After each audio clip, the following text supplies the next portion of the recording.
What's up, everybody? Welcome to the Go Figure Podcast, episode 41. Today, our man Ty Talbot is working hard on the golf course. It has a little tournament that he is taking care of there. So he and some of our business associates, some of our team are out there getting the golf game going and representing, which is good because they're better at golf than I am. Of course, I've only gone golfing twice in the last 15 years, so maybe that is. Now, our topic for today is why the business funding space is recession-proof and what other industries, professions, businesses are also recession-proof. So that's going to be fun. You know, there's a lot going on in the world right now. You've got Trump indictment. Oh, my goodness, Trump indicted again. Who would have believed such a thing would happen? That's going on today in Miami, Florida. You've got the Denver Nuggets that just won the NBA championship last night. You've got inflation numbers that just came in lower than anticipated, which is pretty good news if you were in the real estate or home improvement sector, because that means likely that maybe the Fed will not be raising interest rates again, and maybe they'll start tapering off those interest rate rises, which could be positive for a lot of sectors of the economy, and obviously good news that inflation is coming down. But all of that really is just in the peripheral. If you're an entrepreneur, if you're a business owner, if you're in the business funding space, it's all about controlling the things that you can control, because all that other bullshit out there you actually cannot control. And that's why it's always important to be focused on your world, your team, your family, and the things you can do to control what you want to control and create the life that you want to create. So again, our 4 topics for today. Our money topic is why the business funding space is recession-proof and what other industries out there are recession-proof. Our mindset is going to be about how to develop self-accountability, 5 steps according to our man, Tony Robbins. So that's going to be a lot of fun. And then we've got our mastery topic, which is, again, about recession-proof things, but not businesses necessarily, but what are recession-proof investments out there? I've been doing a lot of research and study into this because everybody wants to be able to have their investments continue to go up, whether it's good times or bad times.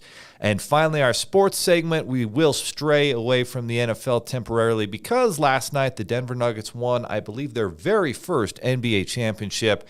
And we're going to talk about how Nikola Jokic, his performance may be the best ever in NBA playoff history. We're going to look at the numbers behind that, and it's actually very remarkable what he did. So, my friends, again, if you are finding value in this show, make sure you have subscribed to the channel. Go ahead and comment. We will always answer and respond to your comments. And if you have ideas, topics, questions you want us to knock out, let us know in the comment section, and we will tackle those for you. Of course, you should always hit that bell so that you get that notification when new episodes are coming out. And if you are in the business funding space, share this with others so that they can benefit and grow their business. If you're an entrepreneur or small business owner, we have so many resources. The 7 Figures Club podcast also is on this channel, and we have 7 and 8, 9-figure business owners who teach you different strategies and tactics to help you grow and dominate in 2023. So that said, let's go ahead and jump into our money segment. Why the business funding space is recession-proof and what other industries or professions, businesses might also be recession-proof. First off, let's tackle this business funding space that we're a part of, business finance, serving small business owners with financing and funding options. And at the end of the day, if you are in the business funding space, let's talk about during the good times, right? Good times might be classified as, 2014, 15, and all the way maybe till 2020. Those were certainly good times where the economy was growing and overall there was positive growth. There was job creation. In 2019, there was a lot of economic data showing that it was maybe the best economic period of time in the last several decades. And so we had that good time period. And during that time period in the business finance and funding space, I got started. And each year there was growth, there was success, there was a demand for business owners who needed money. And so if you're a business owner and you're starting a new business or you're in real estate investing or e-commerce, we were seeing so many of these businesses do extremely well during that period of time. And so I remember, one business owner, Tara, she was starting a business that was a beauty salon, And I watched her grow that business. She started that business in, I want to say, September, October of 2016. And year after year, she was growing. New jobs were created. She built it into a multi-million-dollar business, had, I want to say, 20 employees, bought her own building, new location. This was over a period of 4 or 5 years that I saw her growth. And so it was awesome, to kind of see that and to play a part in the business funding process to help her and thousands of other business owners and entrepreneurs. And so during good times, if you're in the business finance funding space, then times are pretty good because people need money to grow. They need money to take advantage of new opportunities. And so overall, that was what we were seeing during that time. And the next thing that happened, obviously, was we had the pandemic that hit in March and April of 2020, and that really disrupted and impacted a number of businesses. We saw a lot of businesses go out of business because of shutdowns, because of things outside of their controls, and ultimately found themselves in what were not recession-proof businesses through no fault of their own. But ultimately, we all make a selection, right? We decide what business we're going to be a part of. And I remember very well, rather vividly, in 2008 and 2009, I was heavily invested in real estate. I had a mortgage company. And those businesses really struggled and tanked for several years during that 08-09 recession. And so for me, I came to the realization, boy, I've got to be part of something, a business that is going to be recession-proof, that's going to do well during good times and bad times. And so one of the reasons I selected business finance was I knew it would do well in those good times, but I also, according to my research, thought it would do well during bad times. And so the pandemic hits in 2020. Now, one thing we had to adjust to very quickly was a lot of our leads in business came from live events where we were doing financing for students starting e-commerce and real estate and digital marketing online businesses. And those live events, of course, disappeared completely. And so we had to pivot really quickly to virtual events and to creating more strategic partnerships. But ultimately, by June and July, we were having record months every month within 90 to 120 days of the pandemic hitting. And each month, each year after that, we've grown and grown and grown. And so during that temporary bad time, however long it was, 9 months where there was a big slowdown across the economy, we still were growing and seeing a lot of success, and we were hiring when others were not. There was that PPP loan to keep people on, but we were actually hiring at that time. And so at that point, I realized, wow, well, it looks like we do have a recession-proof business. And then in 2022, we had the technical definition of a recession where we had 2 negative growth quarters in the U.S. economy. And again, we continued to see growth in the business funding space because what happens ultimately during a recession, if you're in the business finance space, you'll see lending tighten up, and we certainly saw that, but you'll also see demand increase at the same time. So things tighten up, which makes financing go down a little bit, but then demand more than makes up for that because more and more people want to start a business. They're going to need financing to get that business growing or just to survive. And so, excuse me, can't edit that out on a live stream. But so you'll see that during these times of difficulty, if you're going to survive as a business owner, you're going to need access to money financing. And so if you don't have a line of credit, if you don't have business credit cards with available credit to tap into during these struggling, difficult times where your business might slow down, then that's something important that you need to take advantage of and consider as a business owner, as an entrepreneur, so that you're able to survive and have more runway, more financing to pay the bills until you make pivots and figure out the next thing that you need to do. And that's one of the big reasons why business funding is recession-proof, because during the bad times, people need money to survive and to stay in business. Now, the other thing that's very interesting, there's a lot of business finance groups out there that are focused on the big businesses, the established businesses, but those are very cyclical, and sometimes those businesses will go through the economic cycle. And a slowdown recession, it'll be more difficult for them to qualify, so that can impact you. And one of the things that's made us recession-proof is focused on serving new businesses, because 6 million new businesses are started every year in this country. And whether it's good times or bad times, sometimes during bad times, recession, even more people will start a business. And that's where we dominate, is in that startup funding sector, not the venture capital part, which only serves 1% to 2% of new businesses, but the other 97, 98% that aren't going to qualify for venture capital and still need money access in order to get their business off the ground. So again, lending tightens up, but you'll still see an increase in demand if you are serving clients at a high level, if you have a lot of 5-star reviews, and if you have a wonderful team around you. And we're grateful, fortunate to have an amazing team here at 7 Figures Funding. Now, that said, the business funding space is recession-proof. It's proven out to be that way, and I'm very grateful that it has. But you're probably wondering, well, what other business industries and professions are recession-proof in 2023? And interestingly enough, Forbes just did an article on this, and they have grouped basically the top 10 recession-proof businesses in 2023 according to their data and research. And some of these are surprising. I'm not actually sure that this is true. They put bookstores at number 1.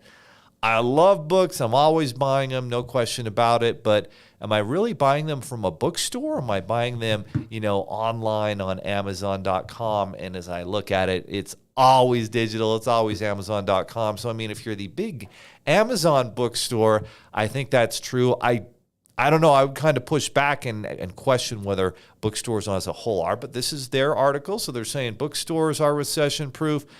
PR agencies, so anyone who's looking to get public relations up for their business, maybe get a great article in the news or on social media, some type of source with credibility. PR agencies do well, of course, during any time because of politics, because of business, always needing to increase their credibility.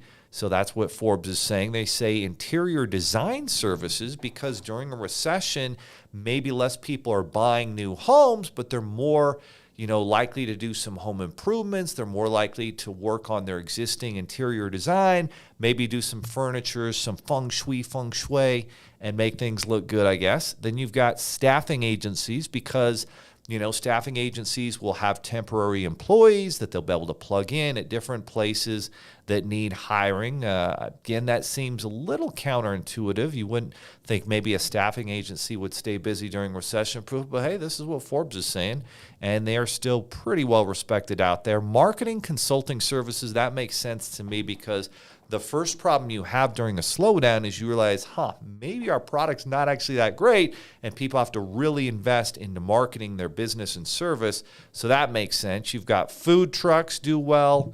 You've got car rental services, apparently, graphic design services, advertising agencies again, and residential property managers. Maybe less people looking to buy, more people looking to rent, and so you need some property managers. Now, according to Forbes, they've also listed the 10 least recession-proof businesses in 2023.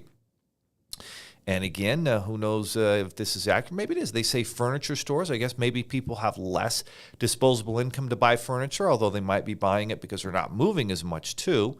You've got women's clothing boutiques, maybe kind of that higher end, very expensive. And the ladies are like, yeah, we got to save that money. So maybe not that business. Taxi or rideshare services. Maybe people are less likely to take an Uber or taxi, I guess, during a recession. Maybe there's less travel. That makes sense. Used car dealerships, you're less likely to buy a new car or an existing car. You're just going to make what you have work.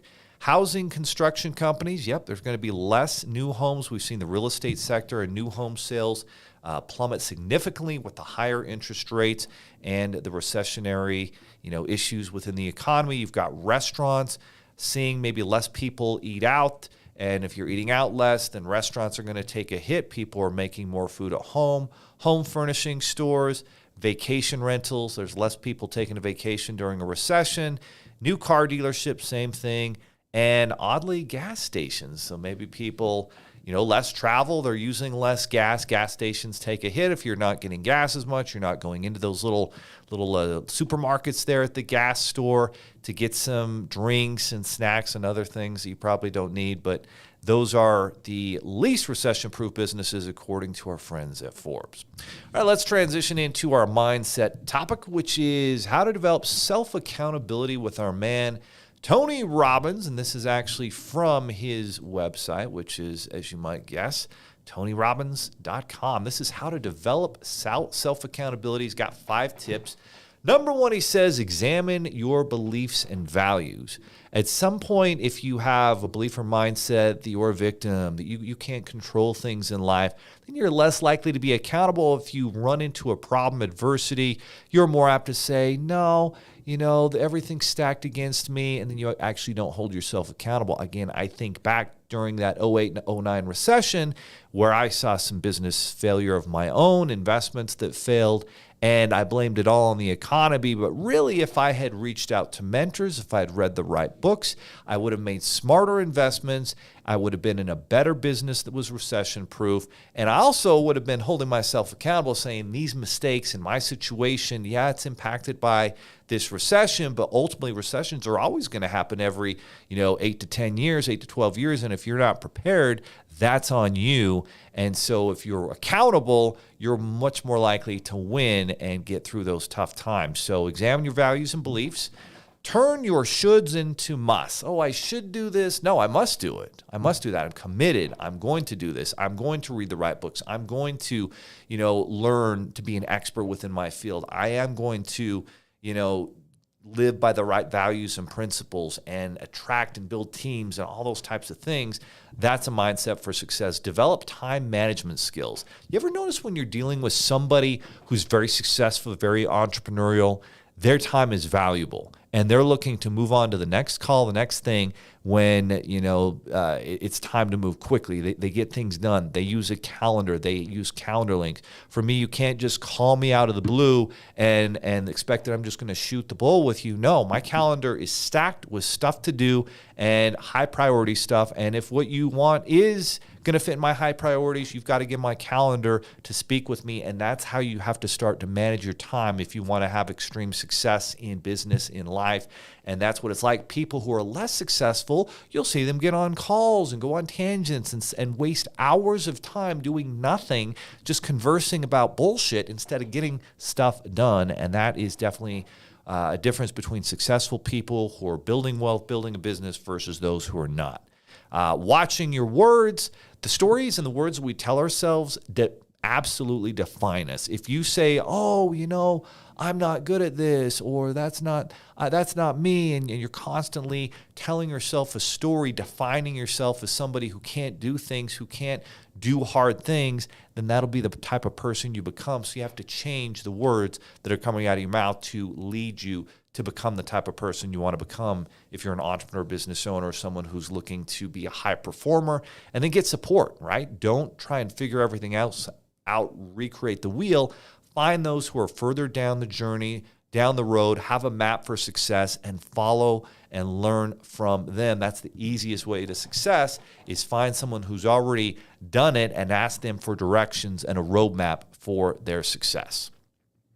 So that, my friends, is our mindset topic, according to our good friend Tony Robbins. And if you ever never listened or been at a Tony Robbins event live, I highly recommend it.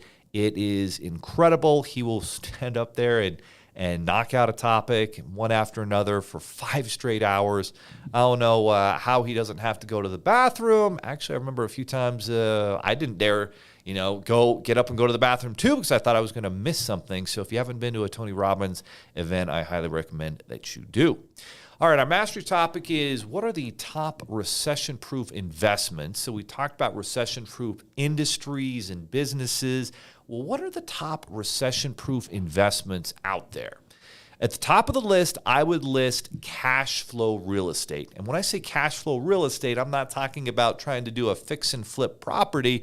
Probably not a great time to be doing fix and flips right now, because there's a lot of uncertainty. There's higher interest rates. If you're doing it in the starter home niche, maybe $200,000 to $300,000 in your neighborhood, then you've got a shot to still be able to fix and flip that property. You start getting above and trying to do larger homes, you can get in trouble. I know from firsthand knowledge, having been doing that in the 08-09 recession, and it was very painful. So when I say cash flow properties, I'm talking about renting out, single-family homes, condos. I'm talking about having apartments that you're renting out.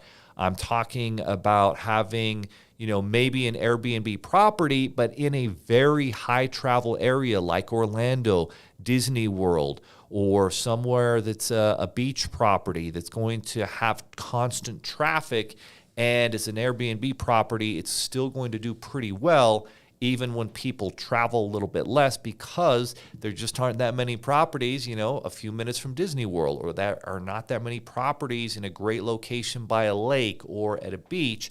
And as long as your property is significantly better and higher quality and getting 5-star reviews on, Vrbo and bnb.com, then you're going to still do well with that short-term rental property. The other types of real estate businesses that are cash flow are sometimes assisted living, anything related to healthcare where you have consistent flow of people.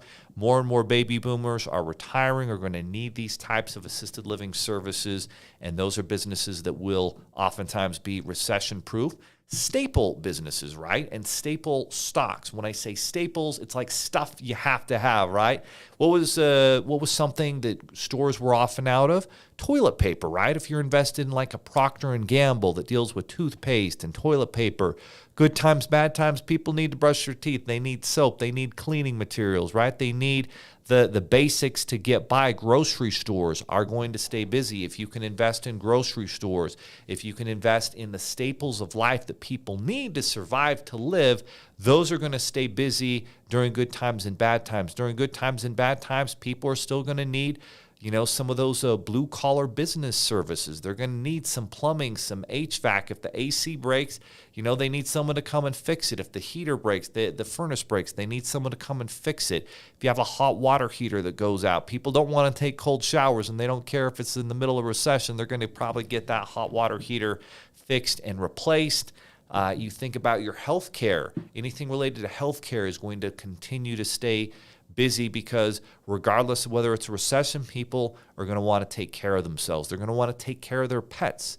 And so any of these things that are things that just have to be taken care of on a daily, weekly, monthly, annual basis are going to continue to fit that mold. If it's something that is seen as more of a luxury, then that may go away and is definitely not going to be a recession-proof investment. Bonds.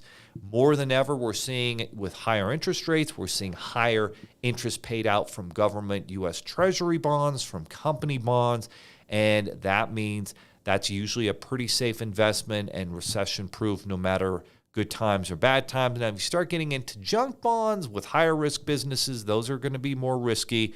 But anything related to municipalities, cities, states, governments, any of those types of bonds are going to be pretty safe for, compared to everything else.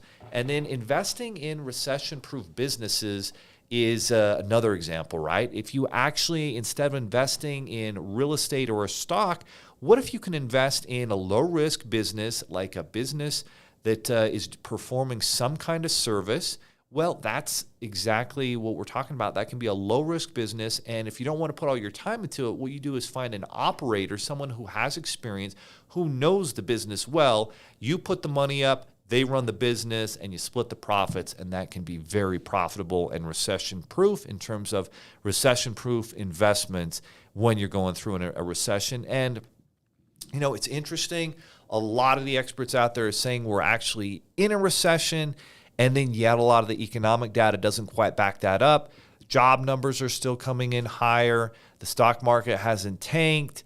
And so you have this weird juxtaposition of, is it a recession? Isn't it a recession? And are the government cooking the numbers? Maybe they are. Maybe they're not being completely. I know that they've changed the way they report jobs. I know they've changed the way they report on inflation, and now inflation numbers came in lower today. Are they really lower? If you go to the grocery store, you probably don't think so. If you go to the gas station, again, I drive an electric car, so I don't always go to the gas station, but when I go fill up my wife's car, I'm shocked. I'm like, damn, when did gas get up to like $4.50 again? I did not realize that gas had jumped up. And so, if you're looking at certain things, you might not think that inflation is going down, but they did change the way that they're reporting on it over the last year, and so the number is showing lower. Is that true? I hope it is. For a lot of people out there, they might not think that it is. Well, that said, my friends, let's jump into our fourth and final topic, which is the sports topic. And last night we had the Denver Nuggets, who were able to win and beat the Miami Heat. They beat them 4-1. So I was predicting it would probably be a 6-game series. It ends up being a 5-game series. Miami did play tough, but just wasn't quite good enough. And really, I thought the supporting cast of the Nuggets was super impressive. Guys like Brown and Gordon and others had exceptional NBA Finals games. And because they did, it really put Denver in a great position to close out. And, of course, you had their two constants, their two stars, Murray and Nikola Jokic. And Jokic, boy, he played extremely well. And I didn't realize how well he played. I haven't followed basketball that closely the last few years. But if you actually look at the top, NBA players in the playoffs throughout the history of the NBA, only 4 have averaged a triple-double. And not one of them actually won the NBA championship. The guy who had played the most games, went the furthest, was Jason Kidd in 2007. He averaged 14 points, 10 rebounds, 10 assists, almost 11 rebounds, 11 assists. But his team didn't go that far to the, in the playoffs. They didn't make it to the NBA Finals. And then Oscar Robertson, he had some games in there too. So you're looking at that, and these guys didn't go that far, even though they were averaging a triple-double. So who's been the closest to averaging a triple-double and actually won an NBA championship? Well, the only guy on the top of that list is Nikola Jokic, and he literally came within half an assist. In fact, if you round up, he did average a triple-double. He averaged 30 points, 13.5 rebounds, and 9.5 assists per game over 20 games in the NBA playoffs in 2023. No one has ever done that. He had the most points, most assists, most rebounds in the NBA playoffs this year, and certainly, deserved and merited that NBA Finals MVP award that he got. And so pretty impressive that you've got a big man who, usually the big man is good at scoring, they're good at rebounding. You look at Shaquille O'Neal, you look at Tim Duncan, guys who were fantastic players. They could put up 30 points. They could get 10 to 15 rebounds a game, but they weren't always exceptional passers averaging 10 assists a game. And that's what makes Jokic so dangerous, that he not only can get the 30 points, the 15 rebounds, but he also will combine that with 10, 11 assists in a game. And that is simply remarkable for a big man to be able to do that. And the other thing that makes him so dangerous is he can make three-pointers. And he puts the ball up here behind his head, and he's already almost 7 feet tall. You're not going to block that shot. And so exceptionally remarkable that he's that good a shooter from the free throw line, from the three-point line. He's only 28 years old. He probably has a run here of 5 or 6 years where he can absolutely continue to dominate, and Denver's set up to dominate. There's no reason they can't win the next 2 or 3 NBA championships, so they're in a very unique position. So big props to the Denver Nuggets and Nikola Jokic. And, I know he won the MVP like 2 out of the last 3 years, but they didn't ever do anything in the playoffs, and I think that was because Murray got hurt both times, and this year he was healthy, and they went right to the NBA Finals, dominated, and were able to really pretty easily. I mean, they beat the Lakers in the Western Conference Conference Finals in 4 games. They swept them.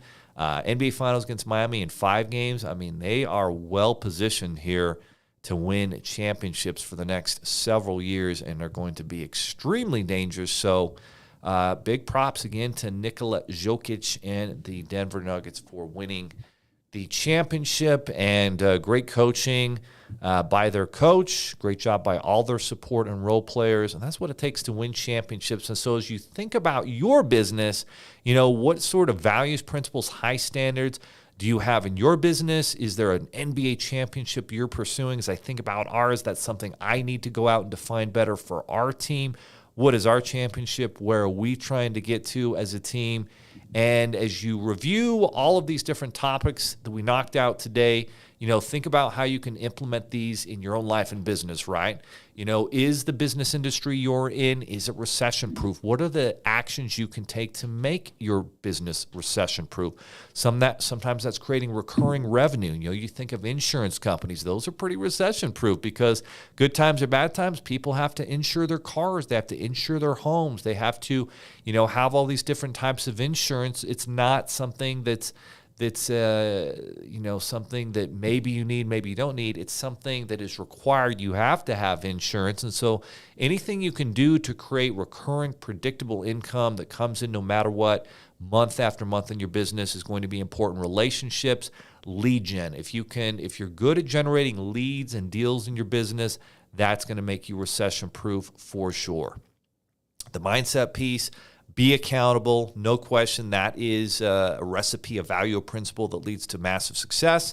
And then the top recession-proof investments, we went over cash flow real estate, businesses that are recession-proof that you can invest in, stocks that are part of, staples like a Walmart and Amazon are going to still do pretty well even during the middle of a recession, a Procter & Gamble, anything that's related to stuff you got to have, toothpaste, toilet paper, the basics, basic food.